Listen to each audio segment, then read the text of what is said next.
September മാസത്തിൽ വരാൻ പോകുന്ന കുറച്ച് കിടിലൻ ഫോണുകൾ ഞാൻ പറഞ്ഞുതരാം. ഫസ്റ്റ് ഓഫ് ഓൾ നിങ്ങൾക്ക് അറിയാവുന്ന പോലെ തന്നെ ഐഫോണിന്റെ 17 സീരീസ് ആണ് വരാൻ പോകുന്നത്. IPhone 17, 17 Pro, 17 Pro Max and 17 Air. ഇതിന്റെ ഡീറ്റെയിൽഡ് ആയിട്ടുള്ള വീഡിയോ നമ്മുടെ ചാനൽ ചെയ്തിട്ട് നിങ്ങൾക്ക് വാച്ച് ചെയ്യാവുന്നതാണ്. ഇനിയുള്ളത് സാംസങ്ങിന്റെ S25 FE ആണ്. 60,000 രൂപ പ്രൈസ് റേഞ്ചിലാണ് വരാൻ പോകുന്നത്. Exynos 2400 എന്ന് പറഞ്ഞിട്ടുള്ള ചിപ്സെറ്റ് വെച്ചിട്ടാണ് ഈ ഫോൺ വരുന്നത്. 60,000 പ്രൈസ് റേഞ്ചിൽ ഈ ഫോൺ ഞാൻ റെക്കമെൻഡ് ചെയ്യില്ല കേട്ടോ. പിന്നീട് വിവോയുടെ V60e ആണ്. MediaTek Dimensity 7400 വെച്ചിട്ടുള്ള ചിപ്സെറ്റ് ആണ് ഇതിൽ വരുന്നത്. വിവോയുടെ V60യും V60eയും തമ്മിലുള്ള വ്യത്യാസം എന്താണെന്ന് വെച്ചാൽ V60യിൽ സൈസിന്റെ കൊളാബറേഷനുള്ള ക്യാമറ ആയിരിക്കും വരാൻ പോകുന്നത്. ഇവിടെ അതുണ്ടാവില്ല എന്നുള്ളതാണ്. അടുത്തൊരു ഫോണാണ് റിയൽമിയുടെ 15T.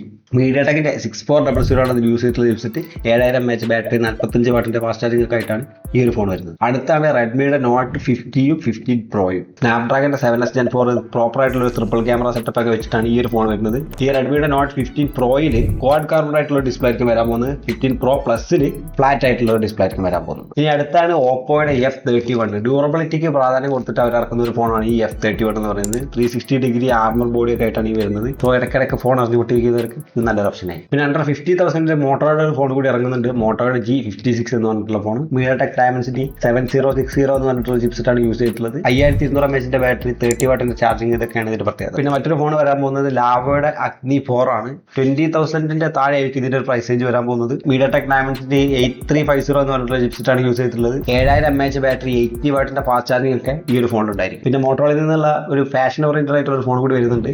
Motorola Razr 60 Swarovski edition എന്ന് പറഞ്ഞിട്ട്. ഇന്റേണൽ സ്പെസിഫിക്കേഷൻ വരുന്നത് മോട്ടോറോള Razr 60 തന്നെയാണ്. പക്ഷേ ഇതിന് കുറച്ചുകൂടി ഒരു ഫാഷൻ ഓറിയന്റഡ് ആയിട്ടുള്ള ഡിസൈൻ വെച്ചിട്ടാണ് ഈ ഒരു ഫോൺ വരാൻ പോകുന്നത്. പിന്നെ ഈ പറഞ്ഞ എല്ലാ ഫോണുകളുടെയും ഡീറ്റെയിൽ ആയിട്ടുള്ള വീഡിയോ നമ്മൾ ചാനൽ ചെയ്തിട്ടുണ്ട്. താഴെ ക്ലിക്ക് ചെയ്തുകൊണ്ട് നിങ്ങൾക്ക് വാച്ച് ചെയ്യാവുന്നതാണ്. അപ്പോൾ ബൈ.